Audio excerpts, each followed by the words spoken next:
Meditation and yoga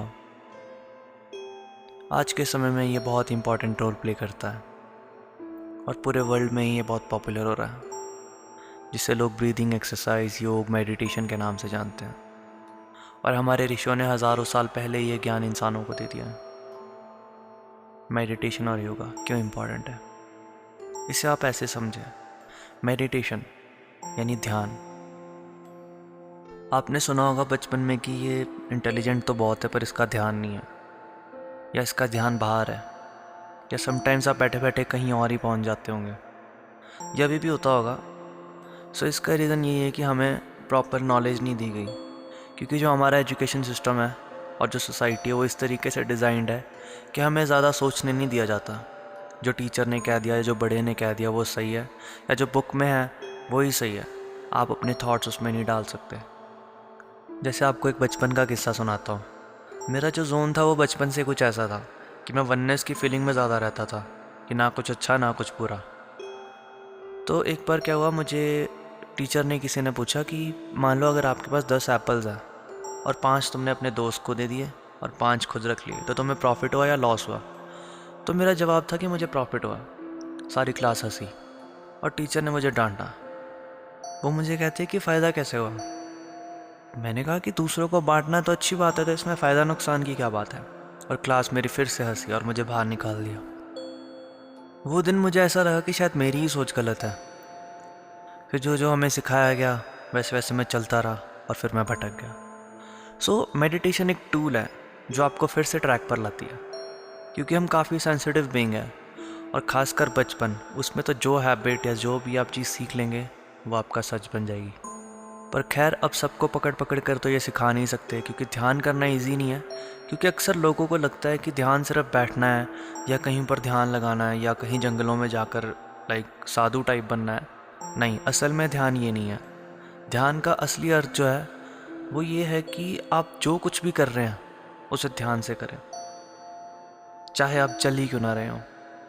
meditation का and ये है कि आप ध्यान करते नहीं हैं, ध्यान आपका घट जाता है। आप पूरी तरह से प्रेजेंट में आ जाते हैं और आपकी अवेयरनेस बढ़ जाती है। जो आपका ध्यान डिफरेंट जगहों पे बटा हुआ है, जैसे कोई किसी सोच में बटा हुआ है, या प्रेजेंट में, या फ्यूचर में, या किसी इंसान के, लाइक वो आप अपनी एनर्जी सारी इकट्ठी करते हैं और अपना फोकस एक जगह डालते हैं। इसे कहते हैं मेडिटेशन। और अगर मेडिटेशन की मैं कोई टिप देना चाहूँ, क्योंकि इसे वो लोग भी सुनेंगे जिनके पास समय नहीं होता, सो आप कुछ ना करें सुबह उठते ही, क्योंकि जो सुबह का समय होता है उस टाइम हमारा जो ब्रेन होता है वो बिल्कुल मेडिटेटिव स्टेट में होता है। और अगर इस स्टेट में आप कुछ नेगेटिव सोचेंगे, या अपने फ़ोन में फिर से घुस जाएंगे, या कुछ भी लाइक ऐसा करेंगे, तो वो आप हैबिचुअल बन जाएंगे, यानी फिर आपका रूटीन ही वही बन जाएगा और आपको खुद समझ नहीं आएगा कि ये हो क्यों रहा है। कि विदाउट एनी रीजंस आप सैड हो रहे हैं, विदाउट एनी रीजंस आपको कुछ भी ऐसे दिक्कतें हो रही है, तो ये सब इसी के ही साइड इफ़ेक्ट्स है। सो सुबह सुबह फ़ोन उठाने के बजाय या किसी से बात करने के बजाय आप उसी स्टेट में रहना की ट्राई करें। और इस चीज़ में रहने के लिए आप अपनी ब्रीदिंग का सहारा ले सकते हैं। आप अपने ब्रेथ पर फोकस करें, और जब आप ब्रेथ पे फोकस करेंगे आपका मन कहेगा कि भाई पागल है, ये सब क्या कर रहा है, तुझे तो वो काम भी करना है, ये भी करना है, ऐसा भी करना है, वैसा भी करना है।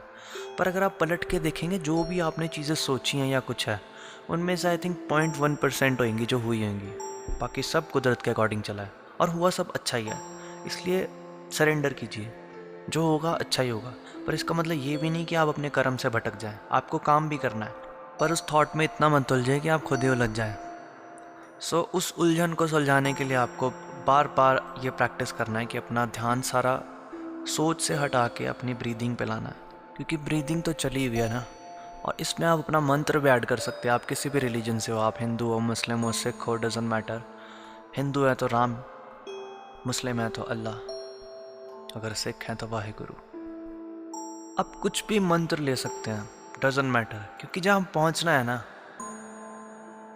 वहाँ सब ये एक ही है, ये सब एक है। अगर आप इसको ध्यान से समझेंगे तो इनकी जो वाइब्रेशंस है, जैसे ओम, अल्लाह, वाहेगुरु, ये सब अनहद नाद के अलग अलग नाम हैं।